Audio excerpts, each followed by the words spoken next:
बिस्मिल्लाहिर्रहमानिर्रहीम। अस्सलाम वालेकुम। ढेरों दुआओं के साथ और माहनामा अबकरी जून शुमारे के साथ हाजिर खिदमत है। आज का टॉपिक है हमारा नौजवान बच्चियां बांझ क्यों हो रही हैं। मेरे 7 साल तजर्बात। ज़िंदगी कोई मामूली चीज़ नहीं समझिए। आज मैं जिस मौजू पर बात करना चाहती हूँ वो अब एक इंटरनेशनल यानी बैनुल अक़वामी मसला बन चुका है। तो किताबें, रिसाला, इंटरनेट और दीगर ज़राए अबलाग भी सिर्फ़ एक ही मौजू है, वो है मोटापा कैसे कम करें। जब दूसरी तरफ दुआओं वाले खूब चांदी कमा रहे हैं, साथ ही लोगों की जान और पैसे से खेल रहे हैं। ज़िंदगी कोई मामूली चीज़ नहीं बल्कि अल्लाह की तरफ से एक अमानत है। इस अमानत की हिफाजत हमारा फ़र्ज़ है और हक़ है। इंसान को अल्लाह ताला ने सबसे अफजल मखलूक और ख़ूबसूरत बनाया है। पैदाइशी तौर पर बच्चा बहुत हसीन और नर्म व नाजुक होता है, लेकिन बाद में माँ अपनी ममता से मजबूर होकर इसे वो खिलाती है और इतना खिलाती है कि जिसकी इसकी ज़रूरत नहीं होती है। माँ समझती है कि ज़्यादा खिलाने से शायद मेरा बच्चा ज़्यादा सेहतमंद और कामयाब होगा, लेकिन यही मोहब्बत बाद में वबाले जान बन जाती है और सारी ज़िंदगी लड़का या लड़की मोटापे का और बीमारियों को अपना साथी बना लेते हैं। इस मोटापे के पीछे असल में कहानी कुछ और है। जिम में ट्रेनिंग करवाती हूँ, हालात मत पूछें। मैं 7 साल से एक जिम में ट्रेनिंग करवाती हूँ और इनके 7 सालों में मेरे पास हज़ारों लड़कियां और औरतें आती हैं, जिनमें ज़्यादातर तादाद नॉर्मल लड़कियों की है, बल्कि कुछ तो इससे भी छोटी हैं। इनकी वालदा की शदीद परेशानी मेरे पास आती है, कहती है कि प्लीज़ मोटापा इनका कम करें। मोटापे की वजह से इनको माहवारी की तकलीफ़ है, या आती नहीं या कम आती है, बहुत दर्द से आती है। डॉक्टर कहती हैं कि मोटापा कम करें। कुछ लड़कियों के हार्मोन्स की ख़राबी की वजह से मोटे मोटे बाल होते हैं, जिस्म बेहंगम और बेडोल होता है, सांस लेने में मसला होता है, पसीना ज़रूरत से ज़्यादा आता है, भूख नहीं लगती, लेकिन मोटापा फिर भी बढ़ता चला जाता है। फिर बेचारी अपनी बेटी को दवाओं पर डाल देती हैं जो अंदरूनी ख़राबी पैदा करती है। शादी के बाद फिर इसे माँ बनने में मुश्किल होती है। मेरे पास कुछ लड़कियां आती हैं जो अपनी शादी की वजह से परेशान हैं, मोटापे की वजह से नहीं हो पा रहा। फिर कुछ मेहनत की और कुछ मोटापा उतरा और अल्लाह अल्लाह करके शादी हुई। शादी के बाद वो खाया जो पहले से भी ज़्यादा मोटापा। अब अमल नहीं हो रहा, फिर जिम याद आता है। लोगों की खुराक मुझे हैरान और परेशान कर रही है। अब मोटापा उतारना और भी मुश्किल हो गया है। इस मोटापे ने खूबसूरत ज़िंदगी को मुश्किल बना दिया है। शौहर अलग परेशान है, जेब अलग हल्की हो रही है। डॉक्टर की फ़ीस, परहेज़ी खाना और जिम का खर्चा सब कुछ मिलाकर शौहर को ज़रूर पतला कर देते हैं। इनके 7 सालों में जो चीज़ें मुझे सबसे ज़्यादा परेशान करती हैं वो इनकी खुराक है, जिसको वो अपने अंदर डालते हैं। खुराक के नाम पर जहर, पानी की जगह काला मशरूब, सब्ज़ी वाली दाल, गोश्त की जगह ब्रायलर, सिर्फ ब्रायलर और ब्रायलर, रोटी की जगह बर्गर, और भी शिकायत है कि मोटापा कैसे कम हो। दोपहर 2 बजे तक सोना और फिर उठकर बड़ा सा मग चाय का अपने अंदर डाल लेना। शाम को फास्ट फूड घर पर ऑर्डर से मंगवा लेना। रात को देर तक सोशल इस्तेमाल करना और फिर जिम में आकर कहना कि मुझे प्लीज़ मेरा पेट अंदर कर दें, मेरी तोन कम कर दें। जब मैं कहती हूँ बे और चे वाली चीज़ें छोड़ दें तो हैरानी से कहती हैं कि फिर हम क्या खाएँ। ये प्यारी बेटी हमारे मुस्तकबिल की माएँ, जुल्म ना कीजिए। गोया खाना सिर्फ ब्रायलर, बर्गर, बेकरी और चीनी, चिकनाई और चावल से है। असल कसूर इन बच्चों का भी नहीं है। घर के सब लोग सेहत की जिम्मेदार औरत के हाथ में होती है, क्योंकि किचन की मलका भी सिर्फ माँ होती है। वो जिस चीज़ का आदी अपने बच्चों को बनाएगी वही कुछ वो खाएंगे। जो चीज़ इनके मुंह को लगेगी उसी चीज़ की आदत बन जाएगी। अल्लाह के वास्ते ये प्यारी प्यारी बेटियाँ हमारे मुस्तकबिल की माएँ हैं। एक नर्म और नाजुक फूल की तरह इनकी परवरिश करें। जिम में एक नॉर्मल बच्ची आई, इसका नाम तो मुझे याद नहीं, लेकिन मैं उसको गुल के नाम से पुकारती थी। बहुत प्यारी है, लेकिन उसका सारी खूबसूरती मोटापे ने छुपा रखी थी, बकौल इसके जब से वो पैदा हुई है इसके घर में शायद ही कभी खाना इसने खाया हो, क्योंकि इनके घर में हर वक्त बाज़ार के खाने का फ़ैशन था। इसकी वालदा और एक वर्किंग खातून थी। शाम को थक हार कर घर आती तो तमाम घर के अफराद इकट्ठे एक अच्छे होटल का रुख कर लेते और बकौल गुल के वो एक वक्त में 4 जिंगर बर्गर खा सकती है। सब्ज़ी क्या है, दाल क्या है, चीज़ इनको नहीं पता, कभी खाई नहीं।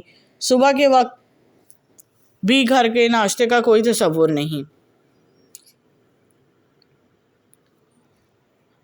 सुबह का नाश्ता भी बाहर से आता है, जिसमें हलवा, पूरी, चने होते। शाम को फास्ट फूड जिंदाबाद।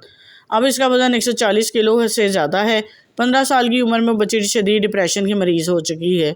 जब अपनी हम से दुबली पतली लड़कियों को देखती है तो सांसें कमतरी का शिकार हो जाती है। महंगे से महंगा सूट भी इसको अच्छा नहीं लगता। वर्जिश करना इसके लिए पहाड़ अबूर करने के बराबर है। यकीन करें इस बच्ची को देखकर ख़ुद भी परेशान हो गई थी। दिल चाहता था कि इसकी माँ को बुलाकर कहूँ क्यों अपनी बेटी के साथ जुल्म किया और अपनी बच्ची को सुन्नत नबी के मुताबिक ज़िंदगी गुजारने का सलीका दें। सुन्नत में बरकत भी है और खैर भी है। बर्गर ज़रूर खाएं लेकिन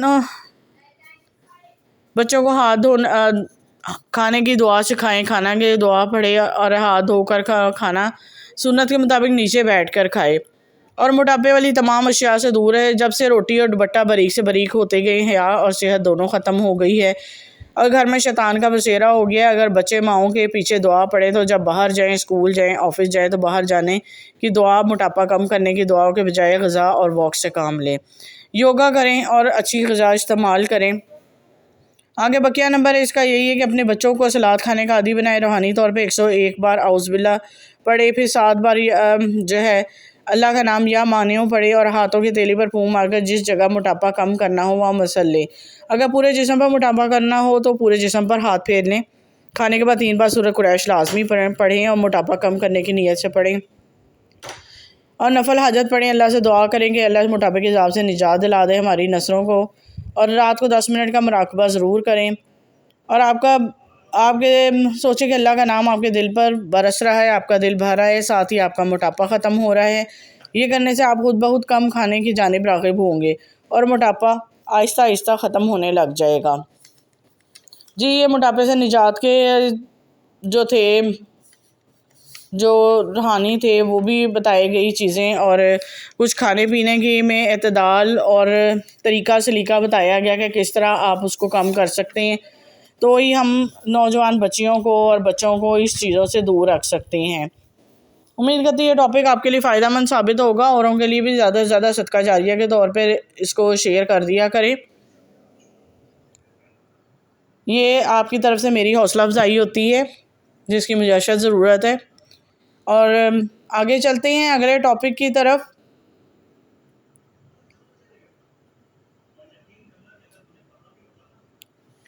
हाँ जी, अगला टॉपिक है हमारा शादी से पहले पाँव के तलों के मालिश के फ़वाइद। पाँव के तलों के मालिश। मेरी शादी की बहुत तैयारियां अर्जेंट हुई, बहुत सब कुछ जल्दी जल्दी हुआ। सुबह को नौकरी पर जाता, दोपहर को खाने के वक्त भी शादी के काम या चीज़ों की ख़रीदारी में मशगूल रहता। शाम को घर आके घर वालों की शॉपिंग के लिए बाज़ार भी ले जाना होता। पूरे 24 घंटे तकरीबन 4 से 5 घंटे आराम मिलते। इस दौरान मुझे पाँव के तलों के मालिश का ख्याल आया। सारे काम और नौकरी, पूरी जिम्मेदारी और थकन के बगैर अंजाम पाई तो मैं तकरीबन 5 मिनट रोज़ाना रात को सोते हुए पाँव के तलों की मालिश करता। पूरा दिन मेरा फ्रेश गुजर जाता और पहले से भी ज़्यादा काम सर अंजाम देने की क़ुव्वत मिलती। कनपट्टी की मालिश। पाँव के तलों के मालिश के साथ कनपट्टी की मालिश भी करता, जिसमें अगर नींद तारी होती तो मैं फ़्रेश हो जाता और आंखों से नींद गायब हो जाती। शादी के बाद फ़ौरन बाद बीवी किचन में गई तो क्या हुआ, शादी के फ़ौरन बाद बीवी का खाना पकाना शुरू कर दिया क्योंकि शादी के 2 साल कबल मेरी वालदा फ़ौत हो चुकी थी और बहन की भी मेरी शादी के अगले दिन शादी हो गई।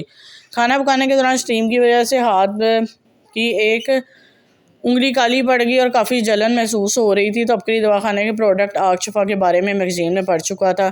मुकामी डीलर से आगशफा ख़रीद कर घर लिया और बेगम की उंगली पर हल्की सी लगा दी। चंद बार लगाने से उंगली पर आबला सा बन गया, पानी वाला पोड़ा। जब वो फट गया तो काली जिल्द वाली तय उंगली पर से उतर गई, नीचे से नई जिल्द आ गई है। तभी फ़ायदे देख कर मैं बहुत खुश हुआ। एक हमसाया जो कि दोस्त भी है वो ये फ़ायदे इससे शेयर किए। इसने अपनी भांजी जो कि अमेरिका में मुकीम थी, इसकी बात मुझसे शेयर की कि अमेरिका में भांजी का मुँह चाय से जल गया है। डॉक्टर ने तकरीबन 3 बार सर्जरी की। हर बार मुंह पर पुरानी खाल उतार कर सर्जरी के ज़रिए नई खाल बनने तक का इंतज़ार करते हैं। इससे चेहरे को भी तकलीफ़ होती है। और आगशफा के भी वही फ़ायदा, बहुत आसानी से नहीं आने वाली जिल्द के बारे में सुना तो इससे रहा न गया। आगशफा ख़रीद कर घर में रख लिया ताकि बर वक्त इसका इस्तेमाल किया जा सके। हल्दी और दूध के फ़ायदे। हल्दी और दूध के भी बेशुमार फ़ायदे हैं। इनका इस्तेमाल करें, सारे दिन की थकावट दूर हो जाती है, दिमागी और जिस्मानी सुकून मिलता है। पिसी हुई सौंफ खिलाई, बीवी तंदुरुस्त। मेरी शादी के बाद बीवी को शदीद खांसी शुरू हो गई। बहुत सारे डॉक्टरों को दवाइयाँ और वैक्सीन इस्तेमाल की। मेरे ससुराल वाले डॉक्टर की दवाई इस्तेमाल करते थे। मैं चुप रहा। मेरी सास साहबा अपने ज़ाती मालजों के पास लेके गई लेकिन अफाका ना हुआ। आखिरकार मैंने अपनी बीवी से कहा वो अपकरी की वेबसाइट पर कोई टोटका देकर आजमाते हैं। खांसी से मुतल्लिक टोटकों में पिसी हुई सौंफ को चाय के साथ खाने का बड़ा आसान टोटका था। सौंफ को बारीक पिसवा लिया, 1 बड़ा चम्मच गर्म चाय के साथ लिया तो फौरी तौर पर शदीद खांसी को आराम आ गया अल्हम्दुलिल्लाह। शादी के बाद फ़ायदे पाने का आजमुदा टोटका। अबकरी के शहरा आफाक किताब मेरी तिब्बी राज़ों को ख़जाना से ये टोटका मैंने शादी के फ़ौरन आजमाना शुरू किया ताकि कोई कमी बेशी हो तो मैं तिब्बी फ़ायद पा लिए जाएँ, लेकिन ज़ाहिरी तौर पे जो इसमें फ़ायदा नज़र आए इसमें कुर्बत लम्हात में इजाफ़ा होता है। एक टोटका जिससे फ़ायदा पाया हुआ है शाफ़ी इलायची और मेथरे को हम वज़न लेकर कूट लें और खाने के बाद 1 चम्मच इस्तेमाल करें। गर्मियों में हाथ में पसीना आए तो मेरी बीवी को हाथ में और पाँव में गर्मियों में मौसम में पसीना आता था कि शायद पानी से धोकर आई है। अबकरी से मुझे एक टोटका मिला, इलायची और मेथरे हम वज़न लेकर पीस लें और सुबह शाम 1 चम्मच इस्तेमाल करें, पसीना आना बंद हो जाएगा। शादी के बाद मोटापा आए तो ये नुस्खा करें। मेरी शादी से पहले ही पेट काफ़ी बाहर निकला था, शादी के बाद मज़ीद निकला है। इस सिलसिले में अबकरी वज़न मैगज़ीन के काफ़ी टोटके मैं किताब मुझे शफ़ा कैसे मिली का मुताला किया तो मोटापे के मुतालिक कुछ टोटके दिए थे। एक देसी अजवाइन को खाना खाने के फ़ौरन बाद इस्तेमाल करने का लिखा था। इस टोटके पर क्लिक किया तो पहले थोड़ी सी मिकदार इस्तेमाल पानी के साथ की, लेकिन आहिस्ता आहिस्ता मिकदार बढ़ती गई। इस टोटके से फ़ौरी फ़ायदा हुआ, ये निकला हुआ पेट और वेट काफ़ी कम हो चुका था। नाक और मकद में तेल लगाना। अबकरी पब्लिकेशंस की किताब मेरी तिब्बी राज़ों का ख़जाने से टोटका हासिल किया। नाक में वैसलीन या कोई भी तेल लगाने से होंठ नरम रहते हैं। ऐसा महसूस होता था कि नाक ने सांस लेना शुरू कर दिया। नाक में वैसलीन लगाने से डस्ट एलर्जी नहीं होती, नाक में सांस भी सही तौर पर रवां दवा रहता है। जब ये टोटका पढ़कर पहली बार मगज में तेल लगाया तो मेरी कब्ज़ का दरीना मसला हल हो चुका। जब भी पखाना सही तौर पर ना आता तो सरसों के तेल की मकद पर अच्छी तरह मालिश करता तो पखाना खुल कर आ जाता। दीमक का खात्मा। हमारे घर में काफ़ी अरसे से दीमक मौजूद थी। अब जहाँ से भी निकलती है हम पानी और शावर में मिट्टी का तेल भर कर रखा हुआ है, वहीं पर इसका स्प्रे कर देते हैं, दीमक फ़ौरन मर जाती है। कुछ अरसे तक सुकून मिल जाता है।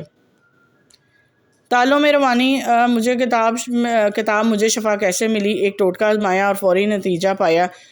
दरवाज़े के ताले जो कि बारिश या पानी लगने से जाम हो जाते हैं, इनको मिट्टी का तेल स्प्रे करने से रवां हो जाते हैं।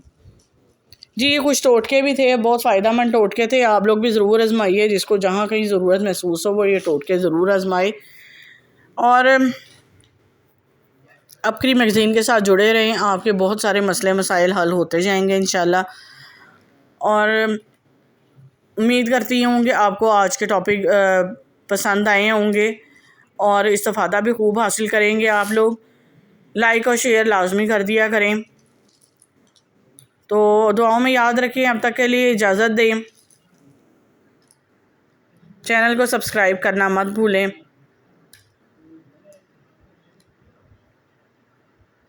अल्लाह हाफ़िज़।